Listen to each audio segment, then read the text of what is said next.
Good afternoon. I'm Dr. Jeff Wells from the History Department of the University of Nebraska at Kearney. Welcome to the Brown Bag Lecture Series, sponsored by the History Department of the University of Nebraska at Kearney. The series is offered in partnership with History Nebraska, the new public face of the Nebraska State Historical Society. Lectures are held on the second Wednesday in selected months at the Kearney Public Library. A schedule for this series, as well as information about all of the History Department's programs, may be found at www.unk.edu/academics/history. Learn more about History Nebraska and our programs and services at history.nebraska.gov.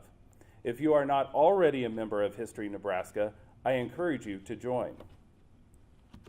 Before I introduce today's speaker, I want to thank the UNK History Department and the Nebraska State Historical Society Foundation for financial support for this series, and to the Kearney Public Library for providing the space for this program. If you would like to watch any of the now more than 170 previous Brown Bag lectures in this series, please visit the History Nebraska YouTube page at youtube.com/History Nebraska. See playlist. There you will see a subsequent section labeled Brown Bag Lectures. Our presentation today is Living and Dying with Great Plains Rivers by Dr. Todd Kerstetter. Dr. Kerstetter is a professor of history at Texas Christian University. He received his bachelor's degree from Duke University and his master's and PhDs from the University of Nebraska, Lincoln. He is an affiliated fellow of the Center of Great Plains Studies, and he is the author of 3 books. His latest book is Flood on the Tracks: Living, Dying, and the Nature of Disaster in the Elkhorn River Basin, published in 2018 by Texas Tech University Press. Dr. Kerstetter would prefer that you answer questions at the end of his talk. When you do, please step up to the microphone and wait for an indication from our videographer. Please join me in welcoming Dr. Todd Kerstetter. Thank you, Jeff, and thank you all for coming out this afternoon. I'm glad to be here. I'd like to start with a few acknowledgments and words of thanks. Starting with, I'd like to acknowledge the first peoples of Nebraska and of the Great Plains. Their stories come up in today's presentation a couple times. I'd also like to acknowledge History Nebraska and reiterate Jeff's call for support. I've been a member of History Nebraska since 1992, I believe, and they have played an important role in supporting my research, and much of the research that appears in this presentation and in this book, a lot of the research in that book came from the State Historical Society. Living and dying with Great Plains rivers will be the main theme of this topic today. And I'd like to start off by telling you a little bit about the project's origins, and especially where the origins for this book came from. When I was getting my training at the University of Nebraska, one of the first things I studied was about the nature of the West, the nature of the Great Plains, and the nature of Nebraska. And with respect to water and trying to define what these places meant, one of the key themes that came up again and again and again was that of aridity, and how the Great Plains in particular could be defined by an absence of water, or a lack of water, or an insufficiency of water. And as I was casting about for research projects in graduate school, my advisor suggested to me, as I was cultivating an interest in environmental history, it might be interesting to take that notion of aridity and an insufficiency of water and turn it on its head and look at cases where there has been too much water. So the origins of this, going back to the early 1990s, were in a master's thesis that was titled Up the River: Flooding and Flood Control in Nebraska's Elkhorn River Valley through the Flood of 1944. So it's a different project than what is here. And over the years, I got away from that. I was fortunate enough to get some articles published out of that, but I put the thing down and didn't think too much about rivers and water in the Great Plains until about 7 years ago when my advisor contacted me again and said, do you think you could turn that master's thesis into a book and do some work on it and expand it? And having a unique relationship with my advisor, who I was advised by other people to do what he says and you'll be fine, my answer to his suggestion was, why, yes, I can turn that into a book. I will. How soon would you like it? I didn't throw in the last part. So I went back to that original project just about flooding and flood control in the Elkhorn River Basin and tried to expand it out so that it would have more relevance, not just in terms of flooding and flood control, but also to what the new subtitle of this book has come to be, which is Living and Dying with the Elkhorn, Living and Dying in the Nature of Disaster in the Elkhorn River Basin. So it's much more than just about flooding and flood control.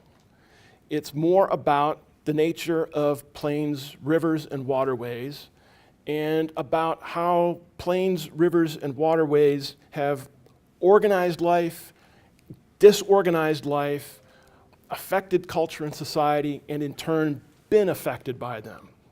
So this version of the project is much longer in scope. It's got a much more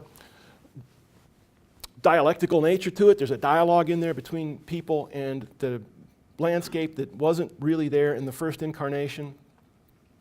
And really the big question it asks, boiled down to its most simple form, is what can the relationships between plains, rivers, and the people who live on the plains tell us?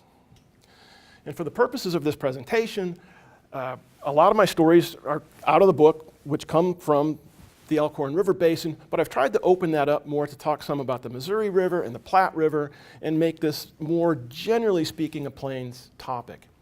And the book, because it is in the Plains History series published by Texas Tech University Press, casts those issues in that Great Plains regional light.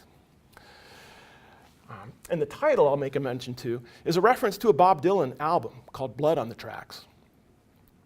And it was this photograph, the black and white one, not the color one, that as I was doing the research on this, I saw that, and I think I must have been listening to the album when I saw that, but it just clicked for me that that really is a nice representation for what this project is about. Literally, flooding in the Elkhorn Basin and in other places on the plains has been an issue with respect to what it has done to railroad tracks and impeding transportation, but also it stands metaphorically for what it does in other places where people have made tracks on the landscape. Roads, railroads, cities, villages, fields, farm fields, and so on. So there's a bit of a metaphorical reference in there, and it gets at the nature of that relationship. Now, I'll give you a quick preview of the book. The book argues that, for one thing, the nature of disaster has changed over time. It makes an argument that settlers in some plains river basins planted cultures there that were dependent on rivers that they intended to tame but could not, bequeathing to future generations a legacy of flood damage that cannot really be considered a natural disaster. It argues that management of rivers and floodplains and watercourses spawned new forms of government and inspired a range of interventions in the landscape over the past 150, 160 years. It argues that rivers have helped organize sections of life in certain parts of the plains. And it makes the argument that not only does it help organize and threaten those communities in some ways at the same time, in times of crisis during floods and responses to flood crises and emergencies, it has at the same time created chaos and driven communities closer together. Now, this presentation today will not deal an awful lot in detail with any of that stuff that I just said.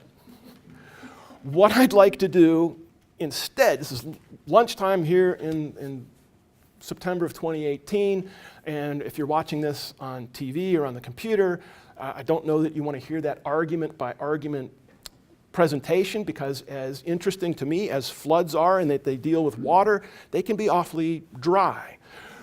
Although the book makes them very, very interestingly. and compellingly. Instead, what I'd like to do is do more of an illustrated history of these issues that I've talked about. It should be a nice, approachable lunchtime or home time viewing project. And as I do that, hopefully tease you into wanting to read or buy the book and get into some of those more detailed arguments that come up there.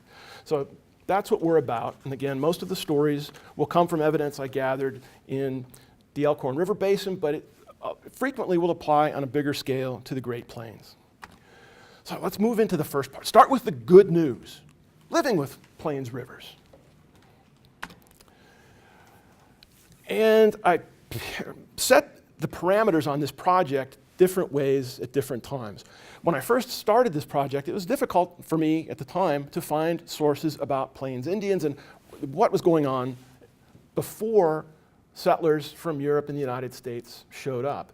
And I relied on anthropological studies and archaeological studies and evidence. But I later found out that there was some interesting evidence in these things called winter counts.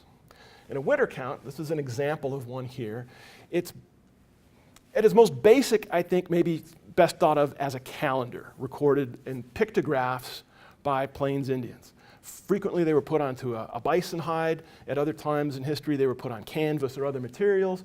And it starts in the middle and you follow this circular pattern, and each pictograph stands for a different year in that person's accounting. So it's kind of like a diary, kind of like a history book, kind of like a calendar. And it was up to the keeper of the winter count what event was recorded on this thing. So in that person's mind, it was probably the most significant event of whatever that particular year was. And I was very pleased to find on some of the Plains winter counts that I encountered, there was reference to water and flood-related events. So I was able to expand my research on this front. Now this one was from the Baptiste Good winter count, depicting what he thought was the most important thing from the year 1702-1703, called Cutting Through the Ice Winter. Now this one I'm fudging a little bit on because it's a reference to a body of water near the Missouri River. It was described by some of the people who kept the records as kind of an oblong lake. And what happened was the Dakotas living by there drove a herd of bison onto that lake to get them to fall through the ice and die so that they could be slaughtered and eaten. And as fortune would have it, those bison basically fell into an ice freezer. And over the course of the winter, the tribe or the band would, from time to time, when they needed meat, go carve a bison body out of the ice, cook it up, and it was really, really convenient. And here's an example of what I mean by this section in the book and the talk of living with the rivers. Although I guess from a bison's eye perspective, this would be the dying with rivers part. But it's an example of how rivers on the plains and rivers in Nebraska could help provide and sustain life in a way that I hadn't thought of as I got into this project, and I found very fascinating.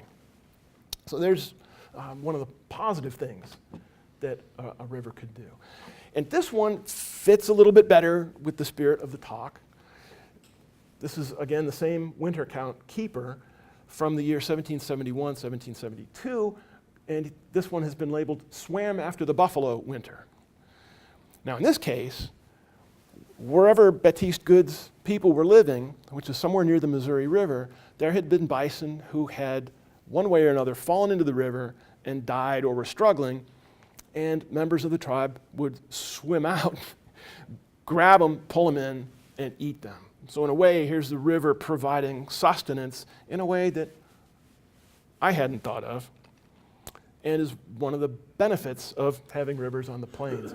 And although I couldn't peg this to other rivers explicitly, makes sense to me that it probably happened with some of the other ones, maybe the Platte, the Elkhorn, the Republican. So it very likely happened in other places. So much for the good in or living with the river in the period of winter counts. Now let's shift to another chapter in the story and get into the period of U.S. expansion and settler colonization of the Great Plains in the West. And this I think it was the very first fall I started graduate school at the University of Nebraska in a class with Professor Fred Lupke, who has since retired. I thought it odd at the time, but it made perfect sense to me, especially later. He made a great deal out of the importance of the Platte River Basin, the Platte River Road especially, in terms of overland travel. And he took that from not only the era of the Plains Indians, where the nature of the basin provides a natural highway for people to travel on, but he brought it up into the period of the Oregon Trail, the Mormon Trail, the California Trail, where people migrating from the east to various parts of the west were using that natural highway that ran along the river course. And in his class, he brought it up into the late 20th century and talked about how fiber optic cables were strung along the river basin, and this thing was really more than just railroads and the river and Interstate 80 or the Lincoln Highway. It was all these things. It was a very important artery through the middle of the state. So there again, I see evidence of living with and benefiting from rivers on the plains and in the west.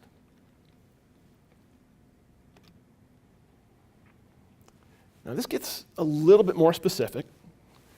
I found this map on my second go-round with the project thanks to a Google search. I don't think Google search existed the first time I started this project. And it's a map showing railroad routes up the Elkhorn River Valley. And here again, not only was it the Platte that provided a nice natural highway across Nebraska, some of the other river basins, including the Elkhorn Basin, likewise provided a very nice natural highway up into the interior of Nebraska that overlanders followed, where a railroad was built basically along the Elkhorn River, and subsequently highways were built along the same thing. And this then turned into a booster mechanism for the people who were founding the valley, saying, there's good land here, the railroads can get you here inexpensively, and once you get here and start farming, we can transport what you're producing out of the valley and you can make a living here. So it's, I guess, an indirect benefit of the topography of a river basin, but another example of living with and benefiting from a riverway. This photo comes from near Neeley, Nebraska, possibly on the Elkhorn itself, if not on the Elkhorn itself, in some wetlands near the river. And before refrigeration, rivers, when they would freeze, and other waterways on the plains, surface water and ponds and lakes, helped provide refrigeration. And people would harvest ice. They would harvest as much as they could, store it away in insulated storage sheds, ice houses, and pull it as they needed throughout the year. Nebraska History recently on its website put up a blog entry about this, the ice industry in early Nebraska, and showed some of the Union Pacific ice houses in Omaha and what an important resource those were before refrigerated rail cars were around, so that they could load up ice to keep perishable goods cool. And this not only would have been for railroad use, but for home use. And in addition to providing the convenience of ice and refrigeration, jobs.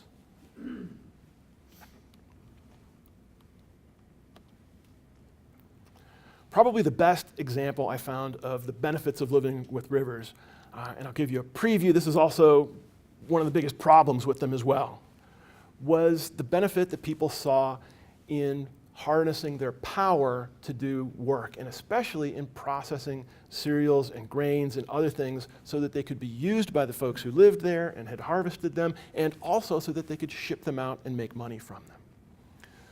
Now, this is maybe the most famous of the mills in early Nebraska. It's still there, it's still a historic site. I've been there. If you haven't been there, I encourage you to go. It's fascinating. The Neeley Mill made use of the Elkhorn, taking its motive power that was flowing downhill and put it to work.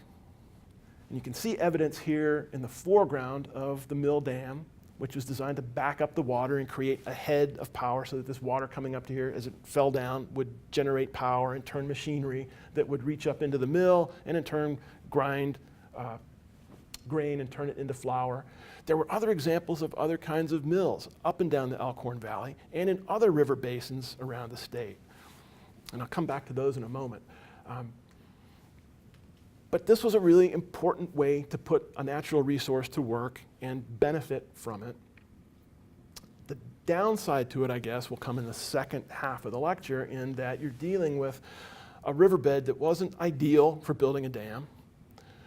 You're dealing with a situation where you're trying to contain and harness a thing that in some ways is not harnessable, and that when the river would flood and the dam was built on this less than completely desirable structure, the foundation of the riverbed was subject to being broken, totally destroyed, swept away, what have you. So there was a constant battle on the part of the mill owners to try to maintain this thing so that it would continue to function. And I've got several examples of how this type of use of the river, which was spread beyond Neeley, was maybe one of the most intimate connections between people and the economy and the rivers of the plains and of Nebraska. This is also taken at the Neeley Mill site. And this photograph is taken from somewhere up in the mill, looking upstream on the Elkhorn. And you get a different perspective on what's going on here, including, here's the head gate to the mill race. So the dam is over here, it backs up the river behind here, and the point is to steer the river over here where it's high enough it can come through there and do the work of grinding flour. And it also had, I guess, the added side benefit of creating not exactly a mill pond as you might think of it classically, but backing up water from here up to where it's deeper and a little bit more placid, and that turned into a spot for recreation. If it wasn't a swimming hole, I found pictures of people out in boats fishing or boating, so non-economic way of enjoying and living with the river. And I think this landscape also tells you some other things about what it was like to live with and try to harness a river, and what the mill itself meant to the surrounding landscape. If you look closely away from the river, or even over it, one thing was transportation. It's important to build bridges over a number of these rivers. This one, if it's the same one, I don't know if they modified it after this, but the bridge right next to the Neeley Mill got completely washed out in the 2010 flood and had to be rebuilt. But those were vital arteries to get commerce around in the basin. And also, if you happen to be a farmer over on this side of the river, it was critical for you to be able to come across and get over to where the mill was. And then kind of the two-edged sword angle of this is that while this was critical and provided critical transportation, the bridges sometimes would act sort of like sieves. When the water was up and the water was carrying things like trees that might have been washed downstream during flood times, they would stack up against there and create another dam, and the pressure of the water then would become greater and greater, and occasionally these bridges would get washed out, partly because they were hanging up the natural action of the river. But they were necessary for commerce and living with the river. Still with the Neeley Mills. I like this photo because I think it illustrates, with a little bit of imagination, the importance of this river basin for the Elkhorn. You can't see the river because it's on the other side of the mill, but it's over there doing its work. And this picture was made in 1915. So at that time, the mill was still using hydropower for milling, and I think it was still in the wheelhouse for when the river was being used to generate electricity. So it's still functioning over there. The river's doing its job. The mill's providing jobs, providing resources, and then along the natural highway of the Elkhorn River comes the railroad tracks. And in a way, this, at least for the Elkhorn, and I think for the Platte too, one of the issues I ran into with a lot of the plains rivers, aside from, say, the Missouri, was that they're, in a way, looked down upon, I think, by river lovers, or the people who was like, what's a river good for? Navigation. Not the Elkhorn, not the Platte, really. So that transportation angle of trying to find a place to live here had to be supplemented through railroads and eventually roads. But you've got a really nice, I think, statement of what was going on for a good chunk of the Elkhorn River's history at this point at Neeley. Now let's go inside the mill. Here's what the mill was doing with water power. Turning wheat into flour, sacks and sacks and stacks of sacks. And this flour would then be taken out onto the railroad, shipped up and down the valley, shipped out of the valley. Some of this flour at different points in the mill's history went as far away as Europe.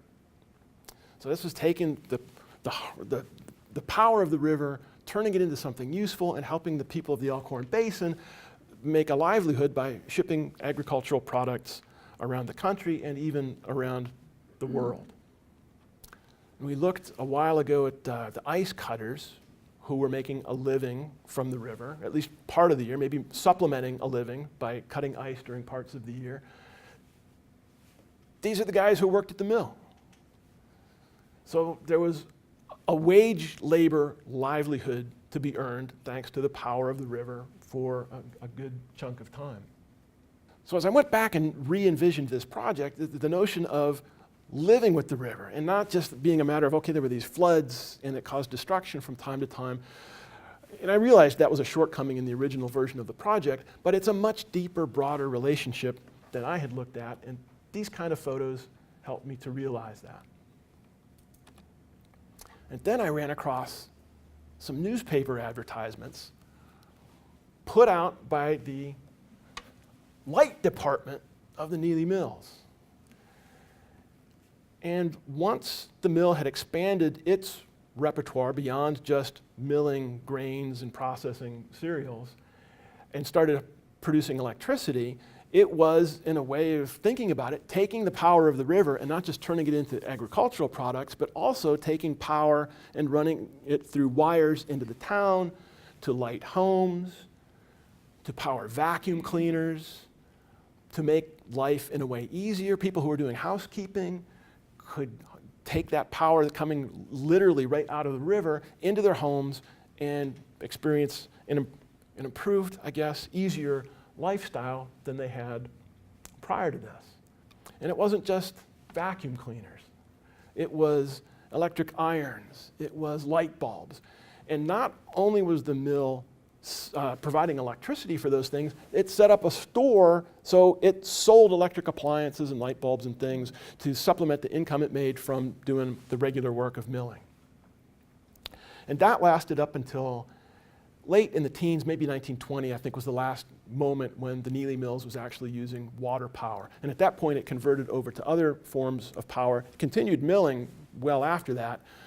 But at that moment, I think from that kind of really practical perspective and a really intimate need and use of the river by the people who lived there, from that point on, the relationship changed. The river was not as critical to them.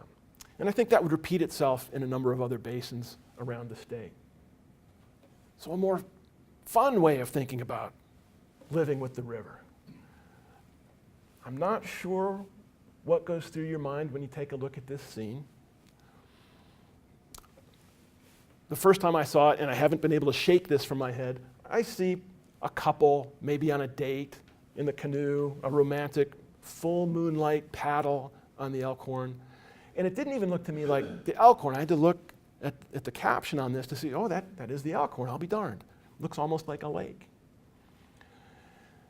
And part of what caught my attention about this was how well it supported this notion of trying to go counter to the idea of the plains being a place that was deficient in water, in lumber or timber, in resources that needed to be corrected or improved.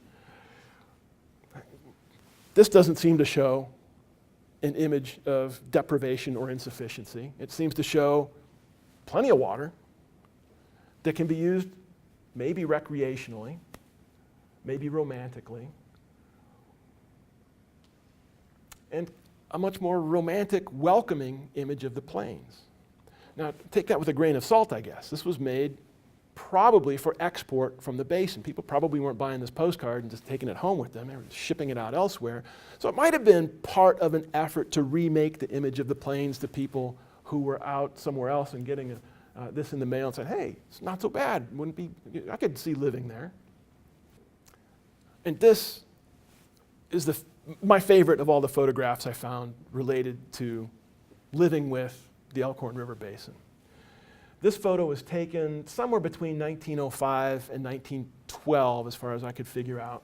It wasn't cataloged or documented particularly well, by a photographer who lived in Neeley named Emanuel Wolfe. And if you're interested in Wolfe's work, the State History of Nebraska has his photograph. There are hundreds, maybe thousands of them, of life in and around Neeley, late 1800s into the first decades of the 20th century. So this, to me, was a wonderful discovery as I was trying to open my mind from just dealing with floods and flood damage and how do you live with this river?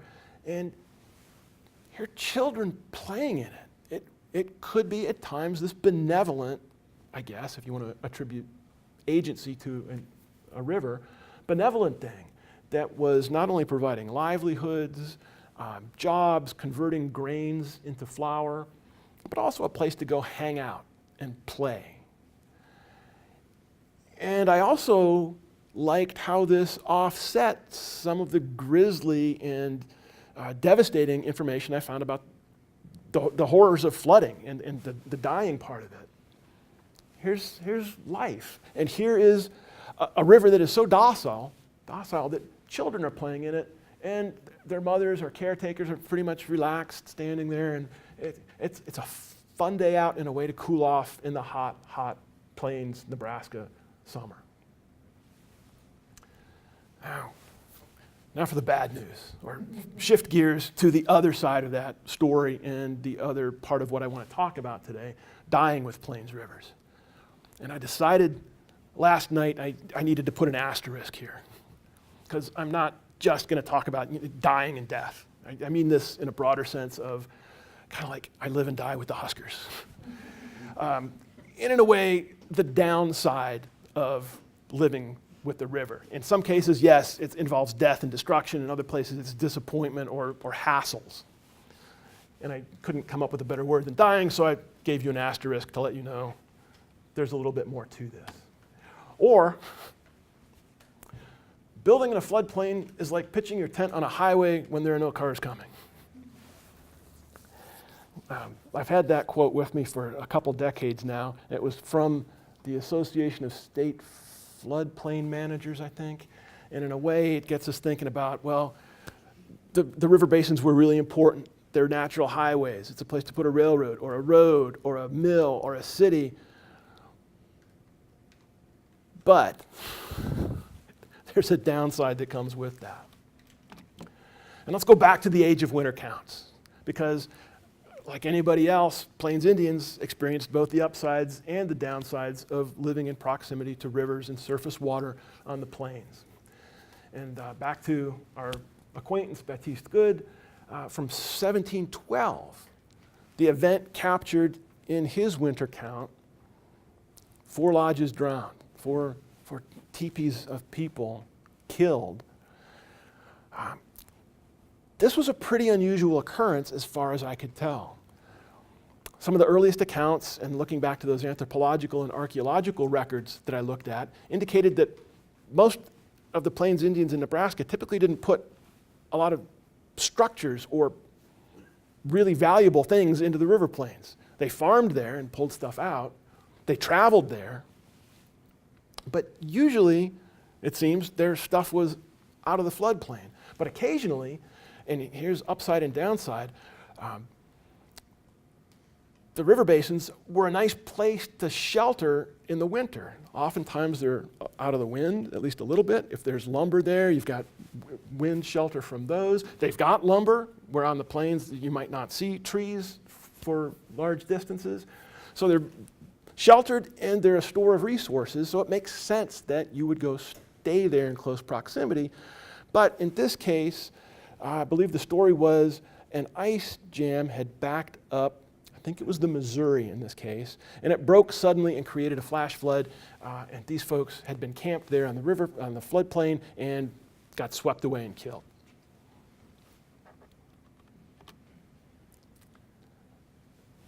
And then, those events were pretty rare. I didn't find many of those instances of flooding or destruction, and it seems like in most cases where I did find them, they would show up on one winter count, one person's reckoning.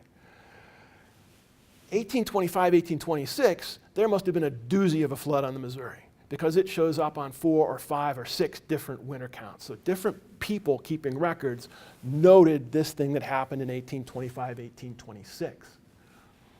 This one mentions Dakotas living in a particular place, killed by a flood. The Long Soldier winter count talked about where he was living the year that the ice broke and caused half the camp to die.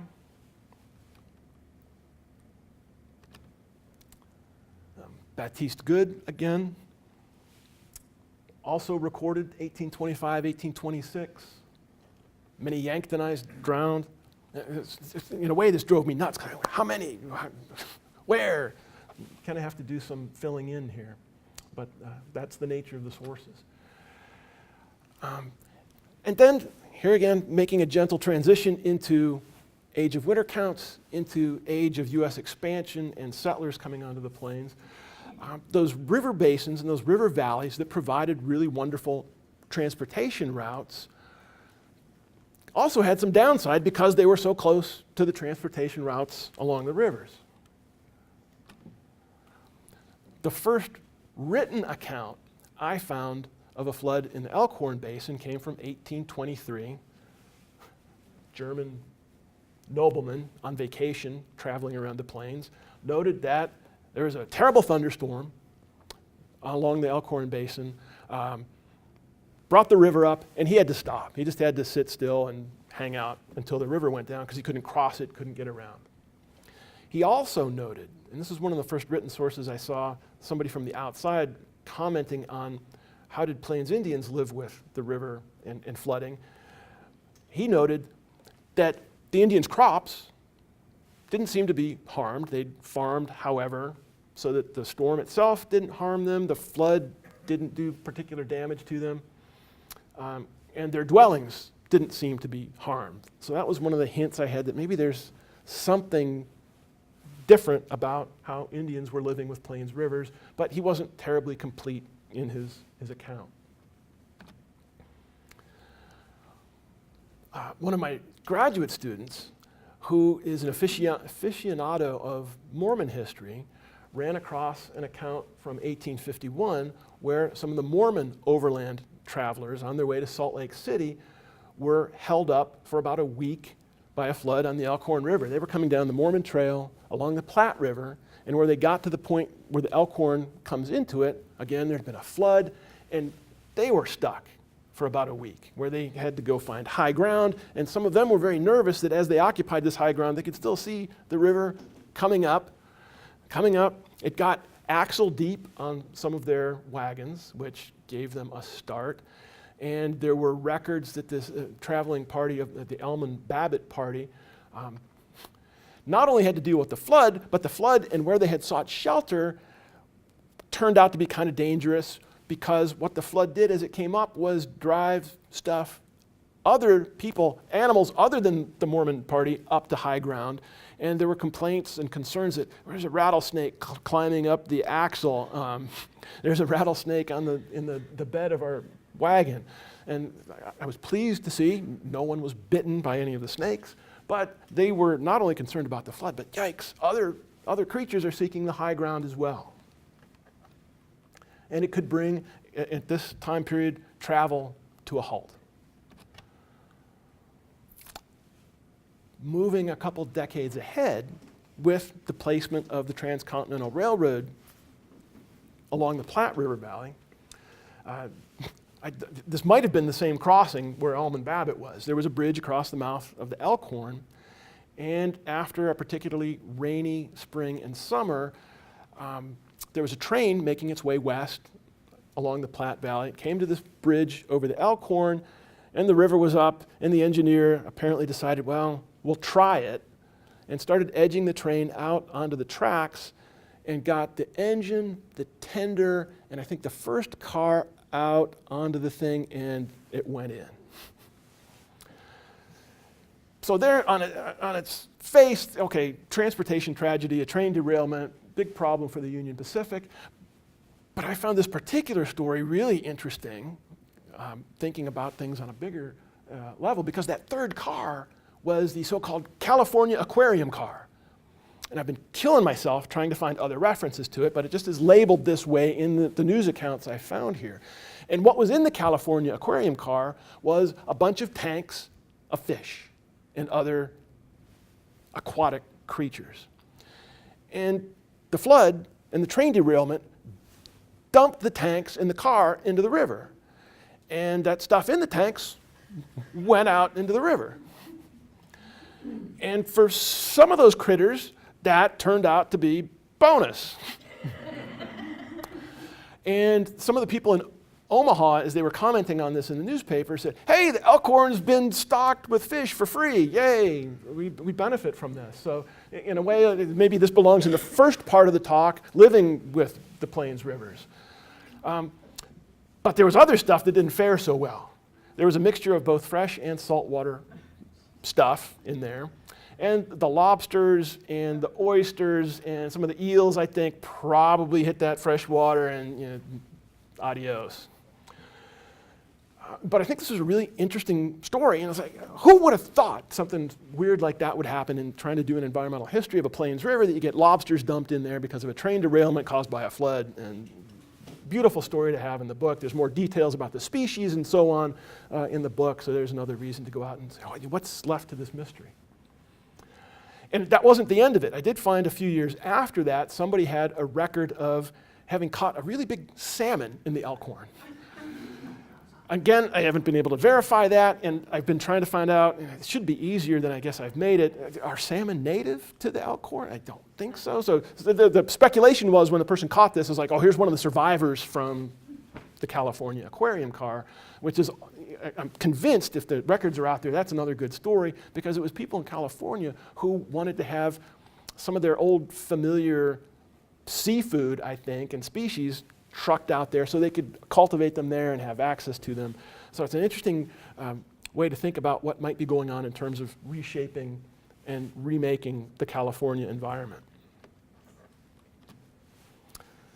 So now let's get to people and cities and what did it mean for having lived with the Elkhorn and having been drawn to it as a transportation hub and as a place where you could harness river power to convert agricultural goods into finished products. So what about that? One of the downsides was, or one of the ways this unfolded, maybe this is the way to go after this, is those mills were important. And at the time the settlements, the main settlements in the Elkhorn Basin were established, best way to drive mills was water power, even though the Elkhorn was maybe not the best source for hydropower. It was the only source. So they put the mill next to the river or next to the tributary. Then the way mills worked, as I understand it, is they tended to be hubs. People came there to get their milling done, and because they came there to get their milling done, it was a social center, and in a number of cases, communities sprang up around where the mill site was. It seems to be largely what was going on with Neeley, to an extent Norfolk, which had its own hydropowered mill as well, and in other places. So you got not only the mill right there in intimate, close contact with the river, then you've got settlements that grow up around the mill, which makes sense, and yet pretty significant parts of those settlements, while they're near the mill, they're also in the floodplain. And the floodplain seems to be a place where the river might not always be in it, but it's gonna be in there at some point or another, and you gotta deal with those consequences. And Norfolk, 1877, earliest photograph I could find of what happened as a consequence of putting an establishment kind of near where the mill is. And in a way that's not entirely fair, I think, to the people who did that. It's just the nature of the terrain there is such that this happens occasionally. And I'm going to do something a little bit odd here, bear with me. I want to show you just a series of photographs in pretty quick succession. See if you can spot a theme.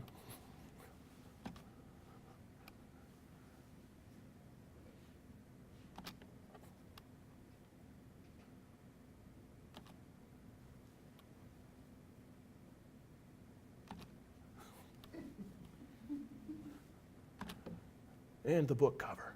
So from 1877 to 1944, this is just stuff that I've happened to be able to find photographic evidence for, every so often, fairly regularly, not like clockwork regular, but flood, flood, flood, flood, flood. And I got to, sometimes as I worked on this over the years, thinking, and I kind of make a joke about it in the book, it seems like just one damn flood after another. And what were these people thinking? Why do they stay? Why don't they do something else? Easy for me to say, right? Armchair quarterback on Monday morning. But the point is, in the book, is trying to get at, why did people settle there? So what do you do about that? And what are the consequences of that? There's good and bad that go with making those choices to settle. And along the way, and here I'll give you a little bit of a tease into insight in the book. It's not like the people didn't do anything. One, they fought these floods. They would, as time went on, establish warning systems so that when the river was rising and they would get word from upstream, a siren would go off so they could respond to it. There were frequently efforts made to sandbag along the river and try to protect structures,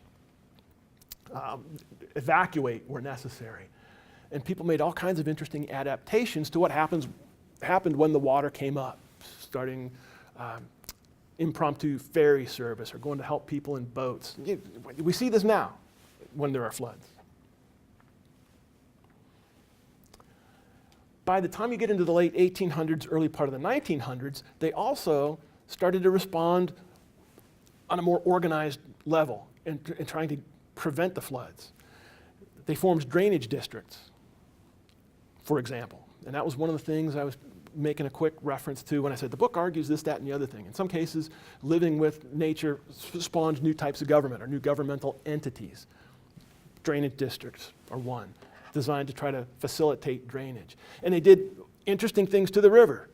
For one thing, if it was curvy and bendy, they would try to straighten it out. It's like, let's get this water out of here. So they would literally remake the landscape. Or they would put levees up where they could.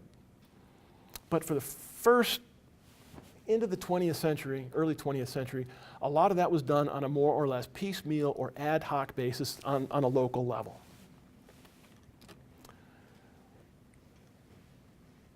By the time you get, in the railroad tracks, this is another thing I forgot to mention. I told you about those bridges would sometimes exacerbate the problems of high water. Same thing with railroad tracks, is they had that road bed, that kind of was its own little levee in some cases. And one, it made the railroad susceptible to flood damage, and it also sometimes had the effect of backing up water on one side of it. And then, and again, this is a quick sketch of what happened. We don't have time to go into the details of it.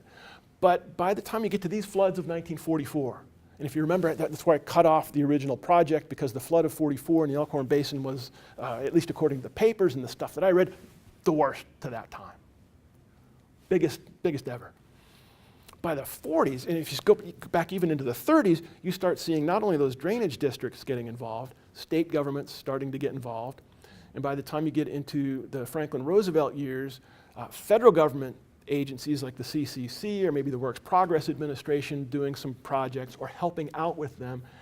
And by the time the floods of 44 hit, that one was so bad and things had gotten to the point where at that point the Army Corps of Engineers started to get involved and responded in part to these floods and the requests of the people in the basin by holding a set of hearings, trying to gather information to study what's going on, what might we do to try to solve this problem. And out of that came these 4 really detailed plans of action from the Corps about, so we take the whole basin and we modify everything and build levees and just really control the river, down to less aggressive or less comprehensive measures where they say, well, we could also do this, and this in these different locations. So you can see that escalation of different types of governmental entities coming in to try to help or to get involved, and then carry the story forward. And oddly enough, and I haven't quite figured this out, maybe some people in the room have some help for me, or people looking at this elsewhere, email me if you have a solution.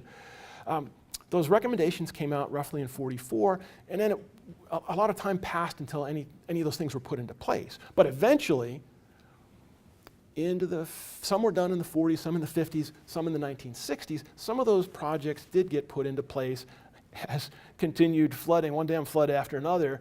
People kind of hit their breaking point and said, okay, we'll go along with this. And one of the complicating factors was trying to get the local people and the local governments to sign on to these bigger projects, because they sometimes had to give up rights of way or easements or access to property. But eventually some of these things were put in. And moving ahead, and I can't attribute this just to flooding and flood control. It's more of a broader notion of resource management. Eventually, Nebraska pioneered, as far as I know, the development of natural resource districts, not only to deal with water, surface water, subsurface water, organized along river basins, which, according to their own official history, Nebraska was the first place to do this, which struck me as a pretty remarkably progressive thing to do. Recognize that there are a set of problems related to these geographical units defined by, organized by rivers and flooding and flood control and flood responses. And to take that story up until more recent times, as the federal government has gotten involved, flood insurance plays a role. Some people think flood insurance is horrible because it subsidizes people to stay in the floodplain and rebuild in the floodplain. And other people say it's great, we need this help. And one of the more recent policy shifts is places like FEMA, agencies like FEMA, and some local governments responding to floods by saying, we're not going to help you rebuild, let us buy your property and go someplace else. And my in-laws, who live near a creek in Arlington, Texas, have had this happen in their neighborhood. Part of it dips down and runs along a creek by a golf course, and there are some houses there that flooded and flooded and flooded.